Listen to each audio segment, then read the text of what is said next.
일본은 왜 시간입니다. 저는 이렇게 연속으로 스트리밍 방송을 하고 있습니다만은, 들어오시는 분들도 이게 지금 한 번도 안 끊고 나는 지금 다 듣고 있다.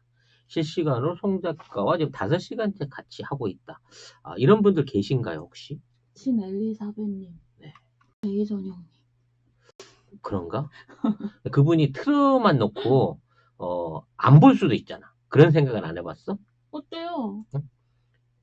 그럴 수도 있죠. 아니, 어떻게 인간의 체력이 켜진 것만으로도 어디요, 감사하게. 7시간 동안을 이렇게 논스톱으로 방송을 들으면서 함께 할 수 있을까? 이분이 이교대를 하고 있는 게 아닌가 하는 의구심이 드네, 갑자기. 네. 예방도 들어요? 야, 그러면 진짜 주변에 알고 계시는 분 중에 제 목소리가 제일 익숙하시겠네요. 그죠? 네. 부모님보다도 더 많이 듣는 거 아니에요, 내 목소리를? 그렇군요. 아무튼, 열심히 찾아주셔서 정말 감사드립니다.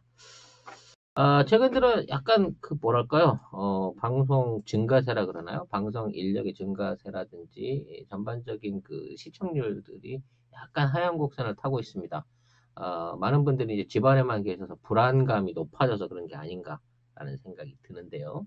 아무튼 뭐 차지하더라도, 우리 송작가 TV는 충분히 이제 재미있는 방송이고 언제 들어도 좋은 방송이고, 어, 가끔 옛날 방송을 역으로 이렇게 역주행해 보시면 굉장히 뭐랄까 재밌는, 야 그때 이게 정말 예언처럼 맞아 떨어졌구나라고 하는 그런 찾아보는 재미가 있는 방송이기 때문에 여러분들이 지속적으로 사랑해 주시길 바라겠습니다.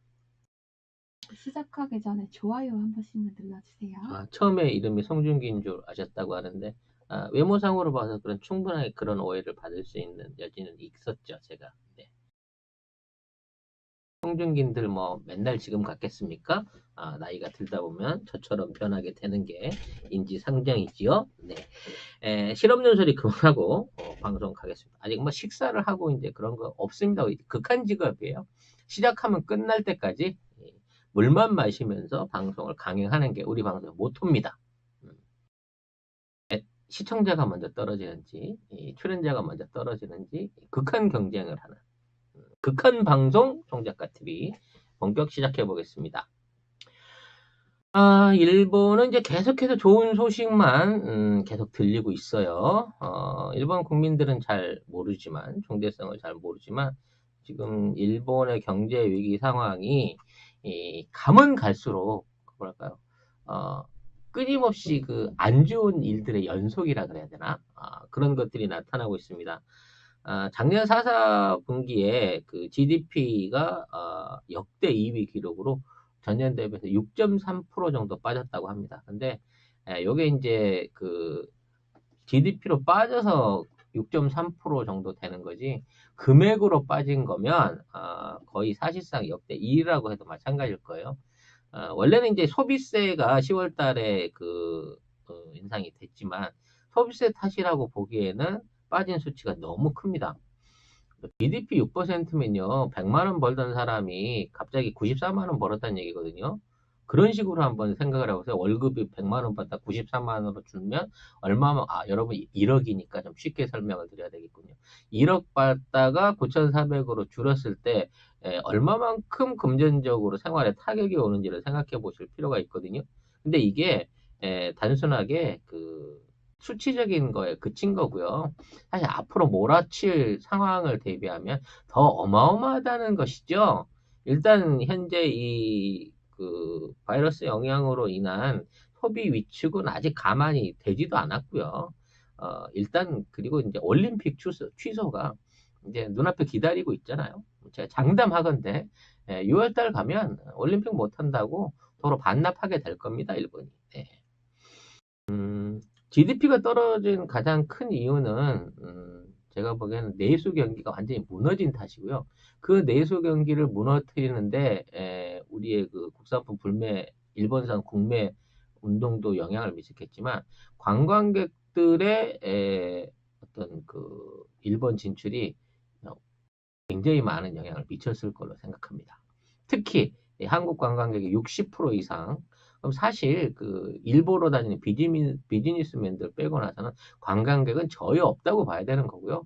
이렇게 줄어든 관광객들이 지방 소도시에 결정적인 타격을 미침으로 인해 갖고 아베의 어떤 지지층을 전부 다 흐트러 놓고 있는 상황이고, 이러한 불만이 중앙으로 점점 더 이제 밀려 올라오고 있는 상황을 맞이하고 있습니다. 이거를 중국 관광객으로 대체해 보려고 했지만 중국 애들은 사실은 돈을 안 쓰고 가기 때문에 받아봐야 아무 소용이 없는 거였어요. 그나마 중국 관광객들이 기간 중에 20% 가까이 늘었다. 올림픽을 위해서 좋은 신호다라고 얘기했는데, 이제 그마음 하나조차도 더 줄여버렸다는 거죠. 그래서 사실 그 춘절 연휴는 중국에서 관광객이 제일 많이 나가는 시기입니다. 많을 때는 2억 명, 2억 5천 명까지도 해외로 이 시기 때 여행을 가요. 한 보름씩 쉬고, 경기 좋은 데서는 그 대보름까지 합쳐가지고 한 30일씩 쉬거든요, 보통 춘절에.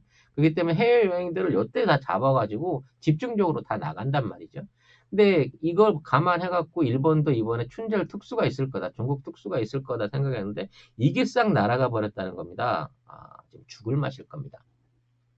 올림픽 취소가 일본의 경제에 어떤 치명적인 영향을 미치는 건 단순하게 올림픽이 안 열려서 관광객이 오고 안 오고의 수준이 아닙니다. 지금 올림픽에 대비하기 위해서요, 일본의 관광업체라든지 이 산업이라든지 유통업체 이런 데들이 일본 정부의 권유에 의해서 엄청나게 많은 재고들을 땡기고 있어요. 아직 손님이 오지도 않았는데, 야, 손님이 1,000만 명 올 거니까 그거 대비해가지고, 자, 집 다 새로 깔고 이불 베개 다 사고 거기 이 양반들 먹일 도시락부터 시작해갖고 생수, 물, 과자 걱정하지 마. 1,000만 명 오면 걔네들이 다 쓸 거야. 빨리빨리 확보해라고 일본 정부가 보조금을 정해서 확 밀었단 말입니다. 이걸 팔려면 내가 재고를 좀 안아야 되기 때문에 빚반 보조금반 해갖고 이것들을 쥐고 있는 일본의 이게 주요 유통 대기업들 같은 경우에는 만일에 올림픽이 안 열려서 이 수요를 소화를 못 시킬 경우에는 업체 자체가 도산할 위기까지 올 수 있습니다.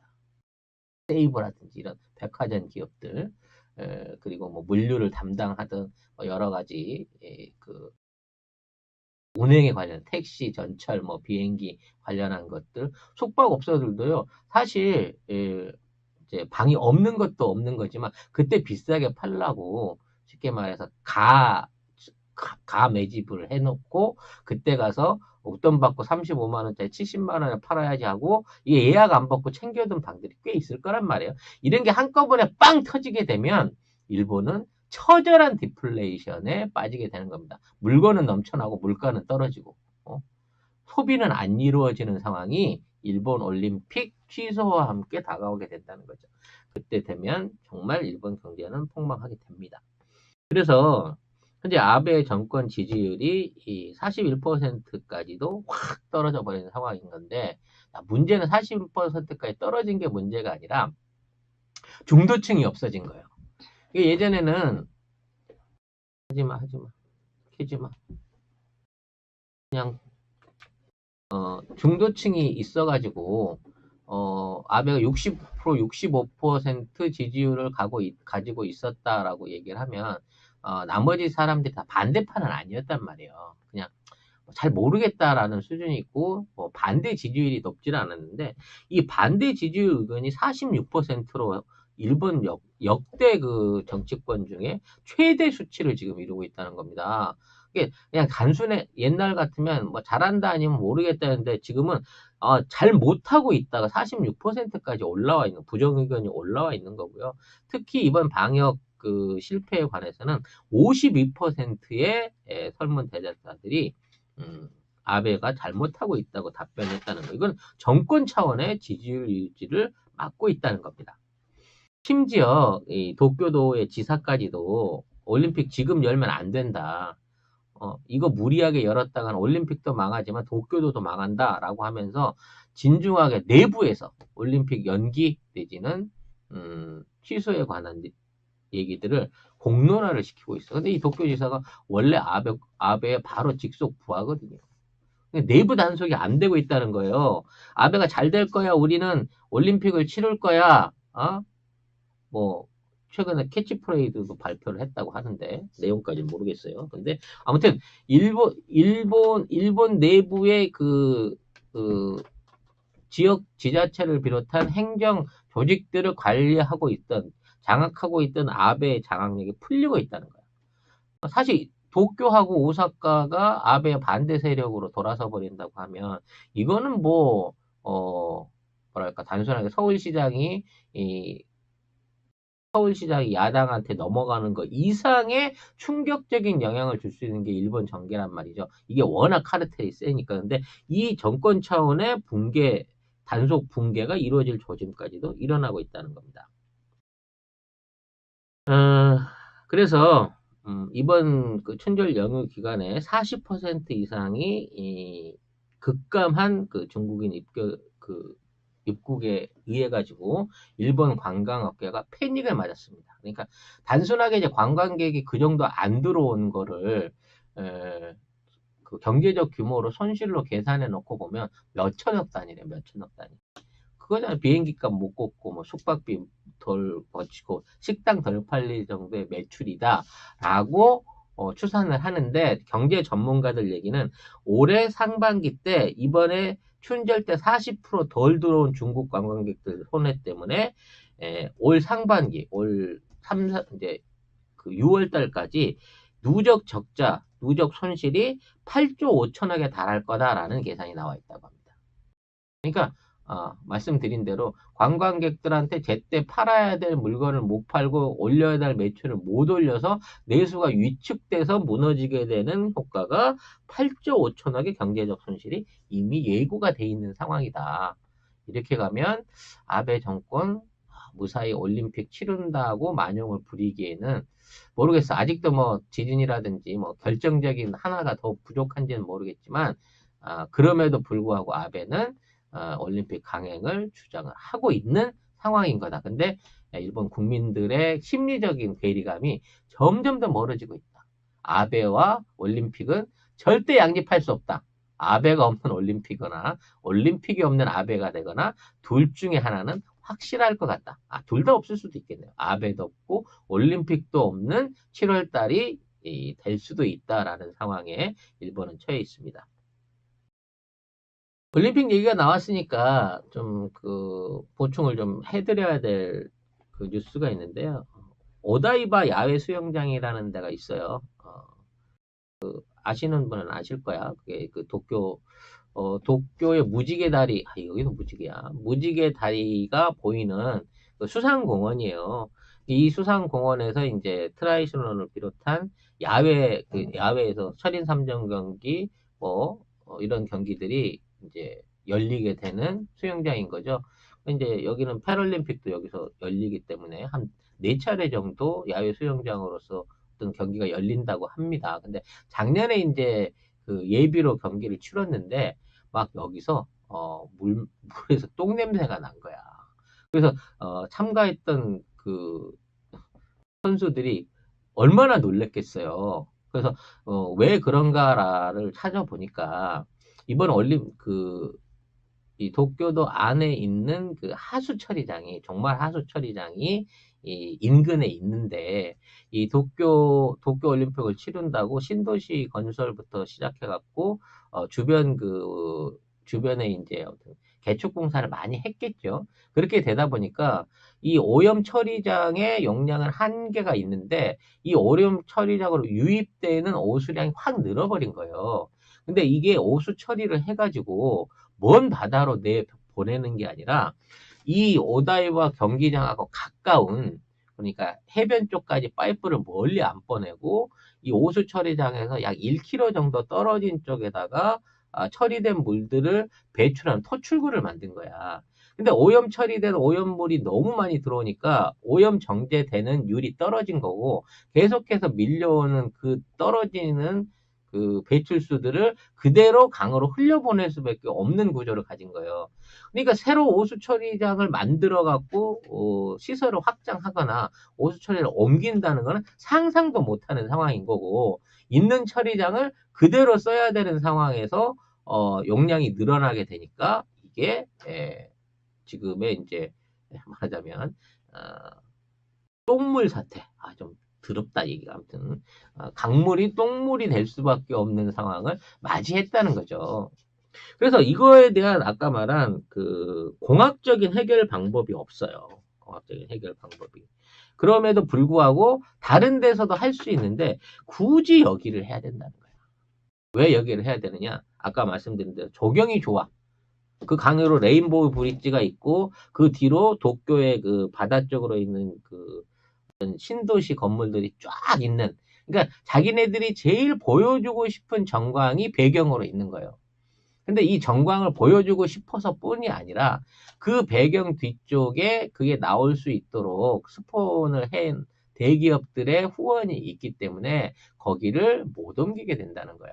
그 장소를 못 옮기고 거기서 억지로 강행을 하려고 하는 거란 말이죠. 그래서 자, 이 부분을 어떻게 해결할 거냐라는 부분에 대한 그 국제수영연맹의 이제 지속적인 얘기가 있었어요. 국제수영연맹이 일본에 두 가지를 해결하려고 그랬어. 일단 기본적으로 똥물을 정화해야 되는 거고요. 두 번째는 뭐냐면 수온이 너무 높다는 거예요. 왜냐면 이 그냥 야외 수영을 하는 데 있어서 그 수영을 하는데 그 물 온도가 30도를 넘어서게 되면요. 이게 이제 과열 증상이 생긴대요. 체온하고 차이가 별로 없어가지고, 수영을 하는 중에 열이 올라가지고, 선수가 기절할 수 있다는 거야. 그렇기 때문에 국제적인 수영 경기는 그 온도 이하에서 진행을 해야 되는데, 그 온도 이하까지 떨어뜨리는 방법을 제시를 하라고 얘기를 한 거야. 그래서 처음에는 새벽 5시에 경기를 하자. 뭐 이런 식으로 그 얘기를 꺼내놨는데 그때가 워낙 더워가지고 밤에도 물이 안 식어요. 기본적으로. 그렇게 되다 보니까 이 두 가지 문제를 도저히 해결할 수 없을 줄 알았단 말이지. 근데 일본이 어떤 나라입니까? 노벨상을 타는 기술의 국가 아니에요. 정말 우리가 상상도 할 수 없는 놀라운 방법을 통해 가지고 지금의 상황을 극복하는 아이디어를 내놨다는 거예요. 그게 뭘까요? 모래로 덮어라요. 그러니까 이 하수 처리장을 통해서 뿜어져 나오는 물은 덕물이잖아요. 그러니까 이게 부유물로 인하고 거품이 있는 것 말고 나머지 나머지 입자가 굵은 이 건더기들은 강물 밑으로 이게 깔아앉는단 말이에요. 그래서 일종의 뻘같이 걸쭉한 바닥을 이루게 되는 거고, 이게 이제 흘러나가지를 않으니까 오염이 점점 더 가중되는 거거든요. 그래서 이 건더기를 없애기 위해서 강모래를 퍼 넣기로 한 거예요. 강모래를. 그래서 2월 달부터 매일 세로 모래를 갖다가 거기에다가 준설을 해서 뿌려서 덮고 있는 거예요. 덮는 것만으로 해결이 되나요? 그 해결을 하기 위해서 거기에 바지락 종패를 뿌리겠다는 겁니다.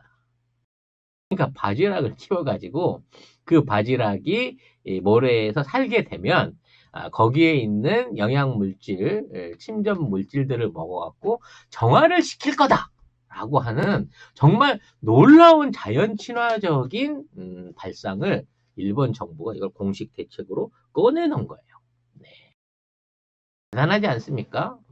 바지락이 그만한 정화 능력을 갖췄는지 이식된 모래 위에 쏟아진 종패들이 정말 무럭무럭 자라서 그 역할을 그 자리에서 잘 하고 있을지는 알 수 없지만 아무튼 이 계획이 일본이 만들어낸 기존의 냄새를 없애고 오다이바 그 수영장을 정화할 수 있는 아이디어다라고 얘기를 꺼내놓은 거죠. 가능할까요, 여러분? 가능하다고 믿읍시다. 어차피 우리가 수용할 건 아니니까 그렇게 믿어줘야지 어떡하겠어요.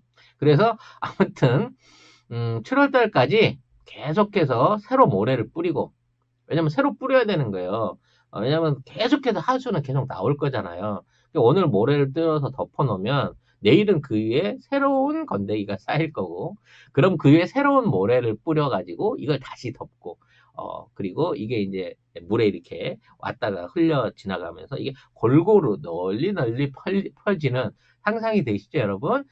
그러한 그림을 통해 가지고 부유물이 떠오르지 않도록 막고 거기에 바지락으로 오염 정화를 하겠다라는 계획을 세운 겁니다. 근데 또 하나의 문제가 남았잖아요. 수온이 오른단 말이야. 수온을 어떻게 할 거야? 그래서 수온을 내리기 위한 방법을 또 일본이 고안을 한 겁니다. 물은 그 대류를 하잖아. 공기도 마찬가지지만. 그래서 대부분 어떻게 되죠? 원래 물이 있으면 이게 표층부는 뜨겁고 아랫부분은 차갑잖아요. 그래서 이게 자연 대류가 일어난단 말이에요. 그래서 이 대류 능력을 활용하기 위해서 그 수영장 부분 자리 밑에다 브로어를 달자. 일종의 말하자면 프로펠러나 공기 부양을 통해 가지고 물을 강제 순환시킬 수 있는 장치를 달자라는 거를 아이디어로 내놨다는 겁니다. 그러니까 아래쪽에 물이 차가우니까 이 차가운 물을 억지로 순환을 시켜서 위로 밀어 올려 가지고 전체적인 온도를 낮춰서 떨어뜨리자라고 하는 의견을 내놔 갖고 이제 해결이 됐다라고 자신을 하고 있는 거죠. 그러니까 이게 얼마나 바보냐면 이걸 한 놈이 아이디어를 냈으면 야 기껏 모래로 덮어놨는데 니들이 브로아를 써서 그거 흐트러 터버리면은 모래가 이게 전부 다 날아가 버려가지고 우리가 공사하는 게 의미가 없잖아 라는 점을 짚어줘야 되는데 하나는 어떻게든 모래 정화할 생각만 한 거야. 또 한 놈은 어떻게든 수온 떨어뜨릴 생각만 한 거야. 그래서 서로가 상충되는 창과 방파와 같은 아이디어를 합쳐가지고 이 두 가지를 씀으로써 동시에 해결할 수 있습니다. 라고 결론을 내린 거죠. 이게 이 똑똑하다고 하는 노벨상을 탔다고 하는 선진국 일본이 대처하는 방식이라고 이거를 해야 될까요? 미친 짓 아닙니까? 이 정도 되면. 저는 차라리 원초적인 방법으로 제가 해결책을 드릴 수 있습니다. 도쿄 시민 여러분. 올림픽 기간 동안에 수세식 화장실을 닫고 그냥 집 화단에다 일을 보세요. 아니면 음식을 적게 드시고 배변량을 절반으로 줄이시라니까. 그래야 그게 현실적으로 해결될 수 있는 방법이 되지. 지금 국가를 믿고 지금 바지락하고 브로를 믿고 거기 수영장을 정화시킬 수 있다라고 하는 시도를 여러분이 믿으시면 안 돼요. 근데 정말 이게 농담이 아니라 실제 그때 가갖고 진짜 화장실에 격일제 사용이라든지 뭐 이런 식으로 해갖고 배변량을 그러니까 오수 배출을 원천적으로 줄이는 아이디어가 등장하지 않을까라는 생각이 들어요. 이런 아이디어 등장하면 이 아이디어의 원 제공자는 저라는 점을 여러분들이 꼭 기억해 주시기 바라겠습니다.